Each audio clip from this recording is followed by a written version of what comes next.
Radhe Shyam children, welcome back. I am Pinky and we're going to continue learning about Bhagavad Gita today. I'm super excited to see you again, and today we're going to talk about Dhyana Yoga. But before we start, let's say the magic words. Om Namo Bhagavate Vasudevaya. I bow to the Lord who lives in all beings. All right, so last time we had talked about how to become a pure devotee, and we had talked about the three doers and having equal vision, and we had finally talked about this peace formula. And what did it mean? It said that one who understands that Krishna is the ultimate beneficiary of all the sacrifices we do, all the prayers we do, and he is a supreme lord of all the planets, and he's the benefactor, but he's also our well-wisher. Then we are at peace. Then there's no more confusion, no more anger, no more sadness, because we know that he has our back. Okay, so today we're going to talk about Dhyana Yoga. Over the last few sessions, we've seen Arjuna mention a few times about, taking sannyasa, becoming a yogi. In his mind, this is the type of yogi he was trying to refer to. So Krishna explains a little bit more as to what truly a dhyana yogi or ashtanga yogi means. Okay, so ashtanga yoga is an 8-step process, right? Like you see, and we won't get into too many details because there's a lot of technical things in here, but he essentially explains what you do and don't while you're practicing ashtanga yoga, and what are the exercises you perform, whether it's breathing exercises, body exercises, and that leads to having self-control and fixing our mind on God, and that leads us into deep meditation and complete trance, where we realize that God is in everyone and everyone is in God.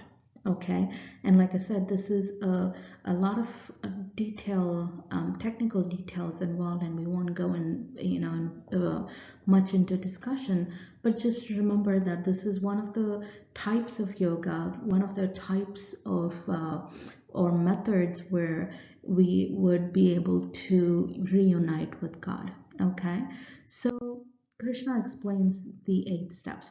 Now, Arjuna, who is known for his perfect concentration and when he practices archery, and he is known to have self-control, and he has controlled his sleep, and he's given it up so he can practice archery throughout the night.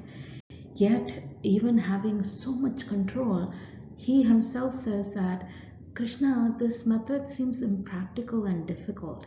I don't think I'll be able to do this very long. Okay?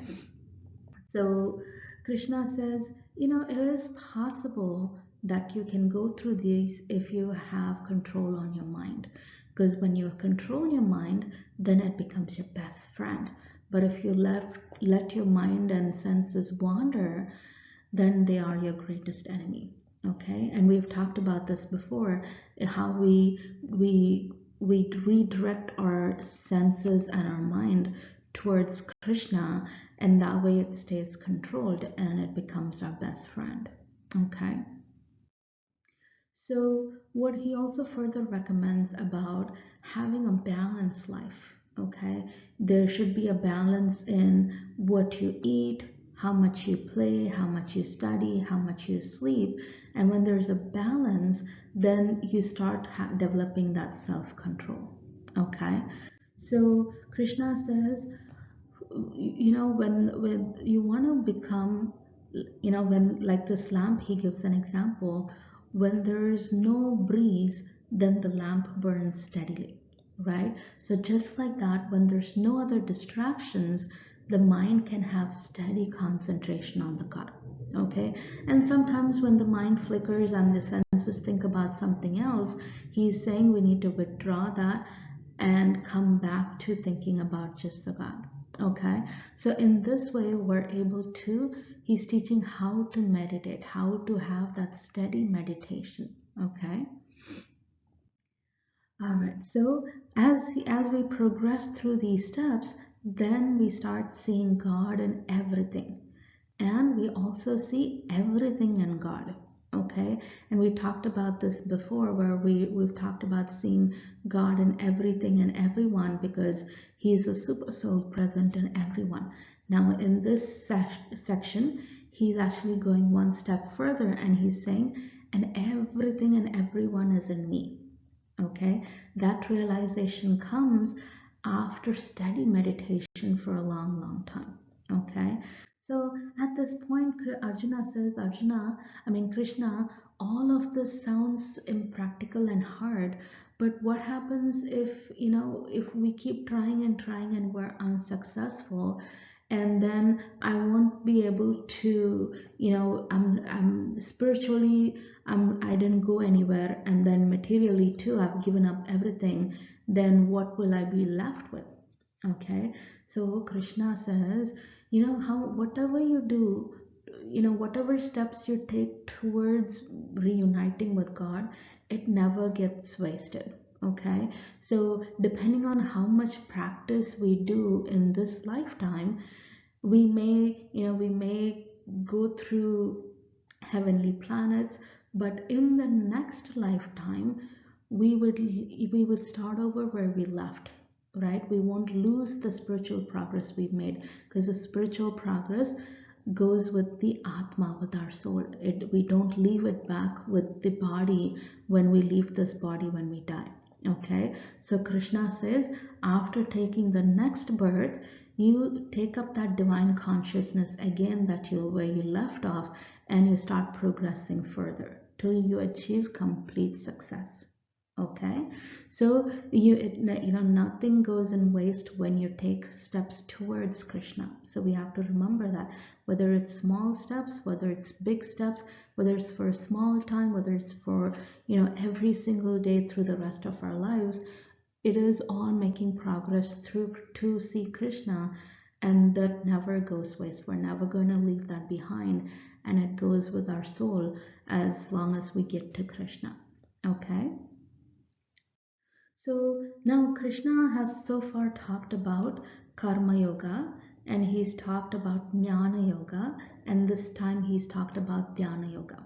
Okay, so he's given us different ways in which we are able to get reunited with him.